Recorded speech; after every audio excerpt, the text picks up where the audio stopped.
Hi viewers, இன்னைக்கு நம்ம சேனல்ல ஹெல்தி கேக் சீரிஸ் பார்க்க போறோம். Cashew nut cake. இந்த கேக் செய்யறதுக்கு cream, பட்டர், மைதா அந்த மாதிரி எதுவுமே சேர்க்காம பண்ணிருக்கேன். இந்த recipe wireless and sugar free recipe. பசங்க விரும்பி சாப்பிடுற கேக் ஒரு ஹெல்தி வெர்ஷன்ல செய்யணும்னு நினைக்கிறப்ப இந்த ரெசிபி கண்டிப்பா ட்ரை பண்ணி பாருங்க. வெறும் 3 இன்கிரிடியன்ட்ல செய்யக்கூடிய இந்த கேக் ரெசிபி எப்படி செய்யறதுன்னு பார்க்கலாம் வாங்க. முதல்ல ஒரு மிக்ஸி ஜார்ல 15லேருந்து 20 முந்திரி பருப்பு சேர்த்துக்கோங்க. ஒரு வாட்டி நல்லா பிளெண்ட் பண்ணிக்கிட்டிங்கன்னா ஃபைன் பவுடராக நம்மளுக்கு ரெடி ஆகும். இப்போது இந்த ஃபைன் பவுடரை நம்ம கொஞ்சமாக பக்கத்தில் எடுத்து வச்சுக்கணும்.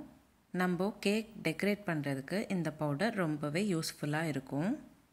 உங்களுக்கு டெக்கரேஷன் பர்பஸ்க்காக எவ்வளோ குவான்டிட்டி பவுடர் தேவைப்படுதோ அதுக்கேற்ற மாதிரி நீங்கள் சைடில் வச்சுக்கோங்க. இப்போது மிக்ஸி ஜாரில் மீதி இருக்கிற கேஷ்யூநட் பவுடரை நம்ம இன்னும் பிளெண்ட் பண்ணணும். நல்லா பிளெண்ட் பண்ணிக்கிறதுக்கு முன்னாடி 1 ஸ்பூன் அளவுக்கு வெல்லம் சேர்த்துக்கோங்க.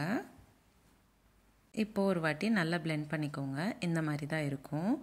அதில் கொஞ்சமாக ஒரு 10லேருந்து 15 ml போல் பால் சேர்த்துக்கிட்டு அரைச்சிக்கிட்டிங்கன்னா இந்த மாதிரி கேஷ்யூநட் ஸ்ப்ரெட் ஈஸியாக ரெடி ஆகிடும்.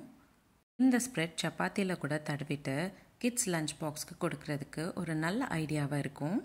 இந்த மாதிரி செஞ்சு தரதுனால ஹெல்த்தியாகவும் இருக்கும், டேஸ்டியாகவும் இருக்கும். கேஷ்யூநட் ஸ்ப்ரெட் ரெடி ஆகிட்டோடனே நம்ம இப்போ பிரெட் ஸ்லைசஸில் தடவிக்கணும். நான் இன்றைக்கி வீட் பிரெட் எடுத்துக்கிட்டேன். நான் இன்றைக்கி வீடியோவில் காட்டுற மாதிரி ஒரு பிரெட் மேலே இன்னொரு பிரெட் சேர்த்துக்கிட்டே லேயராக நம்ம ஸ்ப்ரெட்டை தடவிக்கிட்டே வரணும். நான் இன்றைக்கி 4 ஸ்லைஸ் அளவுக்கு பிரெட்ஸ் எடுத்துக்கிட்டு இந்த மாதிரி லேயர்ஸ் பண்ணிக்கிட்டேன். லேயர்ஸாக ரெடி பண்ணக்கப்புறம் நீங்கள் சைட்ஸில் கூட ஸ்ப்ரெட் தடவிக்கோங்க. ஒரு டிஷ்யூ பேப்பர் எடுத்துக்கிட்டு இந்த மாதிரி தொடச்சிக்கோங்க சைட்ஸ்லலாம். ஸ்ப்ரெட் நம்ம லிக்விட் கன்சிஸ்டன்சியில் செஞ்சுக்கிட்டோன்னா கேக் சாப்பிட்றப்போ ரொம்ப சாஃப்டாக இருக்கும். டெக்கரேட்டிவ் பர்பஸ்க்காக கேஷ்யூநட்ஸ் நான் டெக்கரேட் பண்ணுறேன். நம்ம எடுத்து வச்சுருக்கிற கேஷ்யூநட் பவுடர்ஸ் கார்னர்ஸில் சேர்த்துக்கிறேன். உங்களுக்கு எந்த மாதிரி ஷேப் தேவையோ அதுக்கேற்ற மாதிரி நீங்கள் டெக்கரேட் பண்ணிக்கலாம். நான் இன்றைக்கி கேக் ஸ்லைஸ் மாதிரி பார்க்குறதுக்கு இருக்கிற மாதிரி ஷேப்பில் கட் பண்ணிக்கிட்டு அதுக்கு கேஷ்யூநட் ஸ்ப்ரெட் ஸ்ப்ரெட் பண்ணிக்கிட்டு டெக்கரேட் பண்ணிக்கிட்டேன். அவ்வளோதான். சிம்பிள் அண்ட் ஈஸியான, அதே சமயம் 5 நிமிஷத்தில் செய்யக்கூடிய ஹெல்தி கேஷ்யூநட் கேக் ரெடி ஆகிடுச்சு. இந்த கேக் நீங்கள் சின்ன சின்ன ஸ்லைசஸாக பண்ணிவிட்டு கிட்ஸ் லஞ்ச் பாக்ஸ்க்கும் தாராளமாக கட்டித்தரலாம். இந்த ரெசிபி ஒரு வாட்டி உங்கள் வீட்டில் ட்ரை பண்ணிவிட்டு எப்படி இருந்ததுன்னு நான் கமெண்ட் பாக்ஸில் கமெண்ட் பண்ணுங்கள். உங்களுக்கு இந்த வீடியோ பிடிச்சிருந்தால் லைக் பண்ணுங்கள், ஷேர் பண்ணுங்கள். இதே மாதிரி டெய்லி ஒரு ரெசிபி பார்க்குறதுக்கு என்னோடய சேனல் சப்ஸ்கிரைப் பண்ணிக்கோங்க.